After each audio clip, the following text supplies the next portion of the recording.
Okay, guys, so this is to take you through the key extract from Act 1, Scene 1 of the text. I want you to look at, read carefully, and then attempt the questions focused on this passage of the text on the co-formative afterwards. So Samson and Gregory open the text in the same way that they do in the film. Samson says, Gregory, on my word, will not carry coals. And by this, he means do dirty work. We're not going to be, subordinates and inferiors. And Gregory agrees. No, for then we should be colliers, people who sell coal for their living. I mean, and we be in collar, we'll draw. And he says, if we get angry, we'll fight. And it's a play on the word collar, which is to do with, is an old word to do with actually something that was believed to be in the stomach that would make you feel angry. But it's a play on the word coal and collar. So it takes him to this idea that if we get angry because we're doing dirty work all the time, we'll draw our swords. Where he says, I, while you live, draw your neck out of the collar. And by this he means, oh yeah, okay, while you're alive, save your neck from the hangman's noose. I.e., if you draw your sword, you're likely to get in trouble to the extent that you'll be put to death. Samson brags, I strike quickly being moved. I strike quickly when I'm provoked. But thou art not quickly moved to strike. And Gregory says back, you're not quickly motivated to strike people. There's a lot of bravado and bragging going on here, particularly from Samson. And then we have the first line that we see in the film, a dog of the house of Capulet moves me. So it comes from a boast. It comes from a brag. He says, this dog of the house of Montague moves me. So we want to think first of all about this question. What does this metaphor, a dog of the house of Capulet, reveal about the relationship between the families? Well, that firstly, there is a great deal of hatred between them. Here are some Capulet servants talking about the Montagues using animal imagery to talk about them. But it also shows us, I think, some sense of the subhuman barbarity that goes on between them.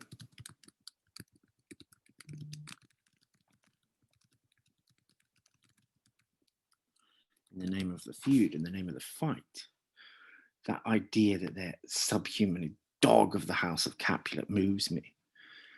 Moves here, he means provokes most of the time, but then there's a play on words again. When Gregory says to move is to stir. To move is to be provoked is to actually physically do something. Whereas to be valiant is to stand. To be brave is to stay where you are. But this takes us in a very rude direction here, because this also is a pun for an erection. And he says it's brave to stand. So we think about why Shakespeare uses this, what's called a double entendre, a pun that has a sexual meaning. Here, I think, to present the archetypal and quite shallow masculinity that motivates the conflict. We've got this blurring of the boundaries here between violence and sexuality.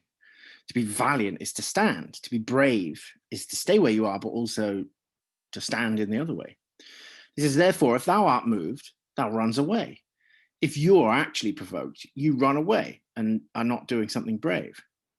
And Samson says, a dog of that house shall move me to stand. So a dog of that house will make me stay where I am. I will take the wall of any man or maid of Montagues.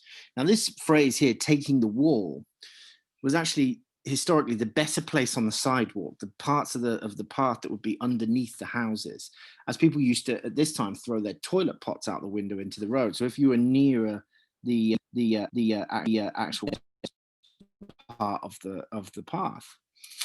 And so this is a claim that I will occupy the best space. It's a sort of aggressive move. And Gregory says that shows a weak slave. For the weakest goes to the wall. So we think about this language that he uses here. He's trying to claim that actually by going to the wall, you make yourself obviously the weakest person because you're afraid. But we look at this language, and I think it's telling us here about the nature of power and domination as a kind of normal feature of society at this time. A weak slave, for the weakest goes to the wall. Whatever it is that Samson says, Gregory tries to turn it into a statement that undermines his machismo. You think of this as a series of brags, and the other guy here, Gregory, opposes them all and keeps saying, no, basically that makes you a wimp, that makes you a wuss, that makes you this, that makes you not able to do these things. So he's trying to undermine Samson's boasts. But in doing so, it's telling us a lot about the way they see society at this moment. Samson then says, true, and therefore women, being the weaker vessels, are ever thrust to the wall. And he says, actually, it's women that get pushed to the wall. But we think of this phrase here, there's a sexual connotation to this, and he makes it clear in the next line. Therefore, I will push Montague's men from the wall and thrust his maids to the wall. So he talks here about taking the men away from the better space and pushing the women very aggressively towards the wall. But again, there's a connotation here of sexual assault and rape carried within this, which is part of his boast. He's like, no, actually, I won't fight the women, fight the men. I'll push the men away, and then I will also aggressively sleep with all the women. And then this is where Gregory's line comes from. The quarrel is between our masters and us, their men. So he sees that this guy's getting carried away here and taking it way too far. Samson then says, 'tis all one, i.e. they're all the same, women, men, children, all of it. I will show myself a tyrant. I will show myself a kind of aggressive, dictatorial leader. When I have fought with the men, I will be cruel with the maids and cut off their heads. So he's talking here, obviously this has a literal meaning. He's talking about cutting the heads off the women, but he's actually also, again, making a kind of sexual pun here, because a maiden head was a woman's virginity. So when he talks about cutting off the maids' heads, he means they're taking their virginity. And Gregory asks him, the heads of the maids? Aye, the heads of the maids, or their maiden heads, take it in what sense thou will. And he means their virginities. He says, take it in whatever sense you feel like it means. Gregory responds again, they must take it in sense that feel it. He means by this, those who experience your violence will know what you mean. So he's kind of, I think there's a level of concern in what he says here to Samson. He's worried about the extent of his brags and the kind of aggressive claim for bravado that he's making for himself. Samson then says, me they shall feel while I am able to stand, and 'tis known I am a pretty piece of flesh. So this is more of this rude wordplay building on the meaning of the word stand as having this kind of double entendre to do with an erection. He says, while I'm able to stand, and 'tis known I am a pretty piece of flesh. And this image is a development of that. It is known that I am a substantial piece of meat. If we think of this, what image do you form of Samson so far? Well, some of the things to consider are his boasting, whether or not we see this as genuine bravery,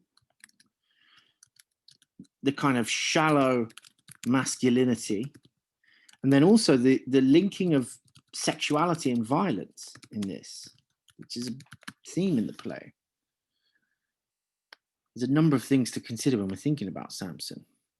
And then Gregory again tries to undermine him. 'Tis well thou art not fish. If thou hadst been poor John. So he says it's a good job you're not fish instead of flesh. Because if you had been, you had been poor John, which is this extremely ugly kind of fish. And if you take a look at this image here, it will show you a picture of it. And that's what he's claiming actually he looks like. And so you can see in the gloss here, this is dried hake. This is a really ugly looking thing. And so there's a suggestion here that Samson's intimate areas would look like that instead of the pretty piece of flesh that he boasts of being. And then we suddenly have the transfer into the conflict from this moment. So we have this moment here where Gregory undermines him, and then suddenly we have the switch to the conflict, and he says, "Draw thy tool, here comes two of the house of Montagues." And Samson again carries on with this presentation. "My naked weapon is out." So we think of this again. He's still fixated on the sexual metaphors that he's been using as the conflict begins.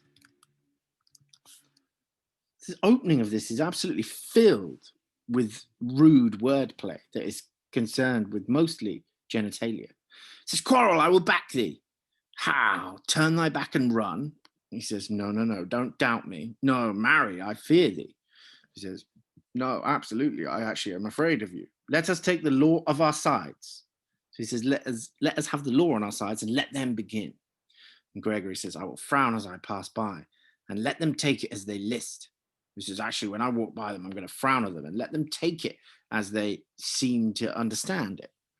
And Samson again says, "Nay, as they dare, I will bite my thumb at them, which is a disgrace to them if they bear it." So you have to remember that this is from you see this in the film. This is an insult at the time, similar to sticking a middle finger up at somebody now. It's a disgrace to them if they see this rude gesture and do nothing about it. And then Abraham and Balthazar arrive. "Do you bite your thumb at us, sir?" "I do bite my thumb, sir." "Do you bite your thumb at us, sir?" Aside to Gregory, "Is the law of our side if I say I?" He's asking, is the law, are we within the realms of the law? If I say, "Yes, I'm biting my thumb at you." And Gregory says, "No."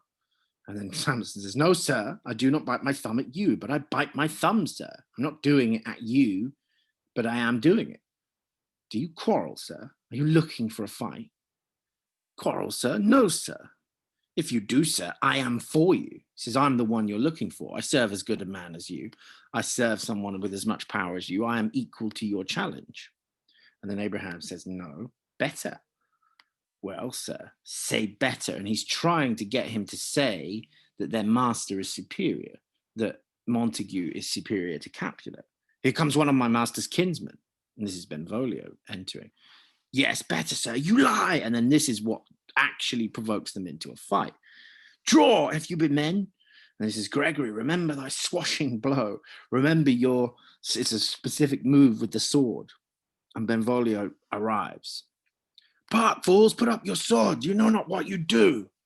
You have to think of what our initial impression of Benvolio is from this. And there's not too much I need to say to this because you will have looked at this in the film. So I think you'd be able to attempt that without any explanation. And he actually, in the stage directions, beats their swords down. But then Tybalt arrives, says, "What? Art thou drawn among these heartless hinds?" And this means worthless cowards. "Turn thee, Benvolio, look upon thy death." And he's pointing him to his swords. Benvolio says, "I do but keep the peace. I'm trying to keep the peace. Put up thy sword or manage it to part these men with me. Use it to separate these guys with me." "What, drawn and talk of peace? You're standing there with your sword out trying to talk about peace? I hate the word as I hate hell, all Montagues and thee." So you think about what the contrast that Shakespeare creates between Benvolio and Tybalt here in the text itself, particularly in these final lines. "I hate the word as I hate hell, all Montagues and thee." And that would be the last section of this that you would need to take a look at in the task. So once you've listened to this, have a go at the questions focused on the text in the formative assignment. Okay.